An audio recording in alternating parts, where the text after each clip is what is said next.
మరో వెరైటీ డిష్తో మేము ముందుకు వచ్చేసామండి. మనం ఎప్పుడు దొండకాయల్ని సన్నగా తరుక్కుని ఫ్రై చేసుకోవటం, నిలువుగా తరుక్కుని పౌడర్ చల్లుకుని ఫ్రై చేసుకోవటం, లేదంటే పకోడీ టైప్ వేసుకోవడం అలాంటిదే చూసాం కదా. అలా కాకుండా ఈ దొండకాయల్ని మనం గుత్తి వంకాయ ఎలా అయితే పొడి పెట్టుకుని మనం ఫ్రై చేసుకుంటామో, మసాలా కారం కానీ లేదంటే కనుక మనకి పప్పుల పొడి కానీ ఇలా ఏదైనా సరే పెట్టుకుని ఫ్రై చేసుకుంటాము, అలాగే ఈ దొండకాయ కూడా ఎలా చేసుకోవాలో మీకు చూపిస్తానండి.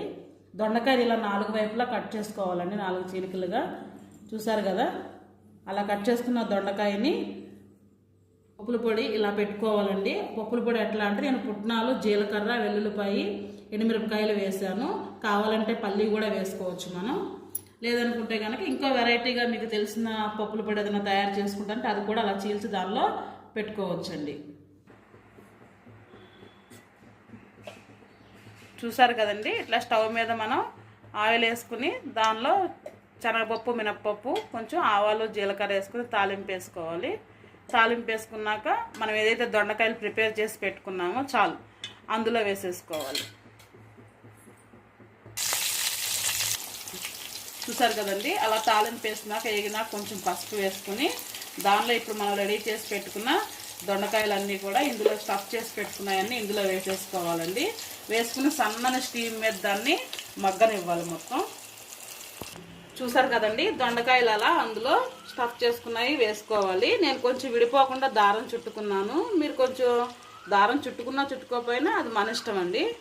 అది మనకి ఏంటంటే ఇట్లా మగ్గుతూ ఉండాలి. ఇదే దొండకాయని మనం కుక్కర్లో కూడా పెట్టి చేసుకోవచ్చు. అది ఎట్లా అవుతుందంటే కొంచెం బాయిల్డ్ దీనిలాగా అవుతుంది. అంటే ఇప్పుడు మనం ఫ్రై లాగా చేస్తున్నాము, అలా కాకుండా తక్కువ ఆయిల్లో నాన్ స్టిక్ ప్యాన్లో ఫ్రై లాగా చేసుకుంటున్నాం. కానీ అది మన కుక్కర్లో పెట్టుకుంటే ఉడకబెట్టినట్లుగా అవుతుంది. కొంచెం ఆయిల్ తినకూడదు, హెల్త్ పరంగా ప్రాబ్లమ్స్ ఉన్నవాళ్ళు అలా కూడా చేసుకోవచ్చండి. చూసారు కదండి, ఇలా బాగా మగ్గిపోయిన దొండకాయల్లో కొద్దిగా ఉప్పు కారం పైన చల్లుకోవాలండి. మీకు ఎంత కావాలంటే అంత చూసుకుని ఈ కాయలను బట్టి ఉప్పు కారం చల్లుకోవాలండి. చూసారా, దారాలు కూడా వచ్చేస్తున్నాయి అప్పుడే, అంటే అంత కాయ మగ్గిపోయిందన్నమాట. దీనిలో మీరు ఉల్లిపాయ వేసి కూడా చేసుకోవచ్చండి. ఉల్లిపాయ వేసి ఉల్లిపాయ బాగా వేగనిచ్చి వెల్లుల్లి కారం వేసుకుని ఈ దొండకాయలు తీసుకెళ్ళి అందులో వేసి ఒక 2 నిమిషాలు మగ్గబెట్టుకుని కూడా దించుకోవచ్చు. నేను ఈరోజు ఆనియన్ వెల్లుల్లిపాయ వేయనండి, అందుకని ఇలా చేశాను.